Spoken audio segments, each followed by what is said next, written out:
So, we're playing Blood on the Clock Tower. This game is a social deduction board game, except I didn't buy the board, and we will be freehanding this shit with homemade stuff I brought. So, actually, this is great. Don't even sweat it, guys. This game is a lot like Town of Salem, if you know that game, except better. And if you don't know what that is, just think of this as being like Werewolf. Or maybe even Avalon. It's not really like Avalon. There are two teams, the good team and the bad team. It's very simple, I promise. Only one of the two teams will win. There are no individual win conditions. The goal of the good team is to execute and kill the demon. That's actually it. This game could be really fast. If you will kill the demon right away, like day one, the game will just be over. I'll just be like, good job. Wow. Now I have to redo the whole setup process. Alternatively, evil team's goal is to obviously keep the demon alive and kill all the town's player instead. Now, as for actual gameplay, the game is split up into three stages: the night phase, the discussion phase, and the voting phase. The night phase sees the players with abilities that activate at night doing stuff. Each night, the players will need to gather in the respective spots in the circle, which is just called town square. You're going to have to band in a circle. Maybe we'll do it outside because certain roles interact with your neighbors, as you can probably see on the script. But yeah, everyone's going to need to gather in a circle in their respective order and close their eyes. I will then take turns waking people up by tapping them on the shoulder and telling you the pertinent information you need to know. I'm probably just going to write it down and we're going to play loud music so that you can't hear what I'm doing. Roles that don't have a night ability will not be woken up unless there is an exception, like a minion that doesn't have a night ability will still wake up on night one so that I can tell them who the demon is and who the other minions are. It's also worth noting that people wake up in a certain order for the game to work. So, for example, the monk wakes up to protect a player, so they go before the demon because they need to protect the player that night. The demon wakes up, I think, like second. So if you die in the night before your turn in the order, your ability won't activate and you'll no longer wake up because you're dead. Dead players no longer have an ability. Unfortunate. The discussion phase is probably the most interesting and my favorite part about this specific game, as unlike many social deduction games, you don't all have to stay together to discuss. This game actually encourages the players to split off and have sidebars with each other, form trust duos, trios, or even just try to milk information out of your friends by dragging them to a private room and offering them a $20 bill. Or, it's up to you how much you care. You will have a time limit for the discussion phase that I will set depending on how many players are alive, because if there's not very many players, you don't need to talk that long. And you will be allowed to spread out to various rooms around Josh's house during that time. Please knock on doors and close doors when you have discussions because people walking in and other people having a sidebar will ruin the entire game. I will be angry at you if you just walk in on the demon and the minion discussing their plan because that is just not cool. And I will, yeah, that would really suck. Once the time limit is up, I'll holler for everyone to come back, or I'll find your ass. Whatever works. Finally, the voting phase. Everyone gathers back in the town square circle, and you will have a time limit to nominate and vote for players to be killed. It's worth noting that when someone is nominated, the person who nominated them is given time to explain why, and then the person who is accused is given time to respond. In this accusation phase, no one but these two people are supposed to speak. Technically, you can defer your defense or accusation to another player if you want, but people are talking over each other during this phase. I will just maybe kill you because that's not cool. You're not supposed to do that. Also, if you talk over the storyteller, your ass is grass. I'm sorry. That is considered very rude. But I gotta lock back in here. Each person actually can only be nominated up to the block once a day, so the later in the game it gets, the more important the nominations will be. You need a majority of the alive players to put someone up to execution, so more than half of the votes need to be up for an execution to be considered on the block. But just because someone is marked for execution doesn't mean you can't execute someone else. They just have to get more votes than the current person on the block got. So keep that in mind. Final, very important feature of this game, maybe I should have mentioned this sooner, is that when a player is dead, you're not out of the game. You can keep talking to each other, you can keep discussing, and you also get one vote.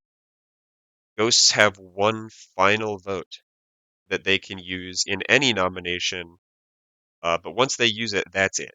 They can still talk, they can still discuss, but they can no longer really participate meaningfully once they've died and used their ghost vote.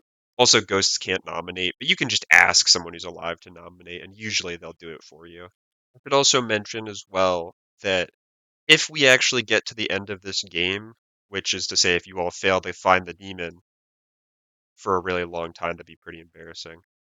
We'll get to the final three, and when there's three players left, you have to vote the demon out or you lose the game, period. So if you die, I would advise saving your ghost vote for that final round, or save it for when you're positive that you found the demon and that the game is about to end. That's the basic gist of the game. So let's talk about a little more about the roles, because they're probably the most interesting part of this game. As you can see in the sheets I'm going to hand out to everybody, roles fall into four distinct categories. There's the townsfolk, who are good team members who have useful abilities to help them stay alive, discover the demon, and win the game. Outsiders are also members of the good team, but they have a negative ability that they have to play around. Minions are members of the evil team who work for the demon. As a minion, you have an ability that will help hinder the town, and you don't need to actually stay alive in order to win the game. But like the townsfolk, you lose your ability when you're dead. So I mean, obviously try to stay alive if you can. The demon is the titular member of the evil team, kind of holds the entire game on his shoulders. It's important to know that the demon will be given three not in play town roles to use as bluffs, and he can share these with his minions in a sidebar. But obviously, at the start of the game, the minions won't have bluffs and will have to be careful what they claim. Or they can just balls to the wall, hard claim a role and just pray nobody has it, and then insist that it's them when the double claim inevitably comes up, because there can only be one of every role in this game. There can be no duplicates. Now, that's most of the basics, but I have a couple of notes and keywords I'd like to explain that are going to be on the sheet unexplained. Poison is in effect the poisoner an even evil minion role can give. A poisoned player won't know that they are poisoned and their ability will be disabled. But it's worth noting that while poisoned, a player receives information won't just be told, ooh, sorry, you don't get anything, because then it would be really obvious that there was a poisoner in play. Instead, they will receive wrong information, which I think is infinitely funnier. So, for example, a soldier whose ability doesn't involve information, their ability just prevents them from dying to the demon. If poisoned, their ability just wouldn't work. They wouldn't know it wasn't working, but if the demon tried to kill them, they would die. Meanwhile, the Undertaker, who learns the role of the person who you all killed by execution that day at night, if they're poisoned that same night, then I'll give them a role that isn't the role of the person who was executed, uh, which will be very confusing. But, like I just mentioned, there can only be one of every role, so only one person should, in theory, be able to be poisoned at a time, so just keep that in mind. That being said, there are two more roles in this script, the beginner script, that can really fuck information up, and that's the drunk and the spy. Now, the drunk is probably the funniest outsider role because you are a member of the good team who thinks they're a normal townsfolk, but you're actually the drunk. And the drunk is just given wrong information if they think they're a role that gets information, which is really funny. So, like, if you were a drunk Undertaker, the whole game, every time someone died, I would just tell you a role that was completely not the role of the person who died. Or even if, like, you were the monk who gets to protect a player each night, I would still come to you and ask you who you want to protect. It just wouldn't actually be happening because you're not a monk, you're drunk. You just think you're that thing and you're acting out the motions. The final role that really fucks things up is the spy.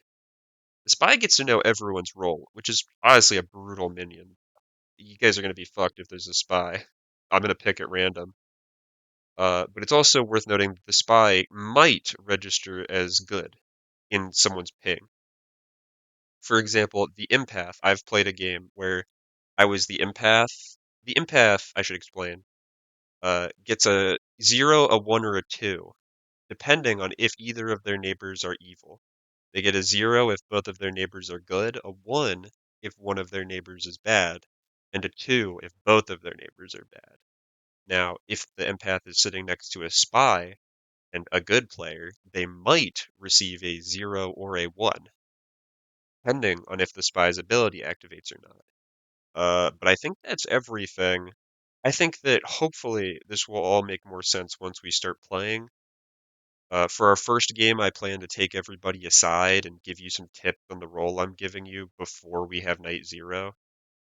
Also, the demon doesn't kill on night zero. I think it says that on the sheet with the asterisk, but it's kind of hard to see.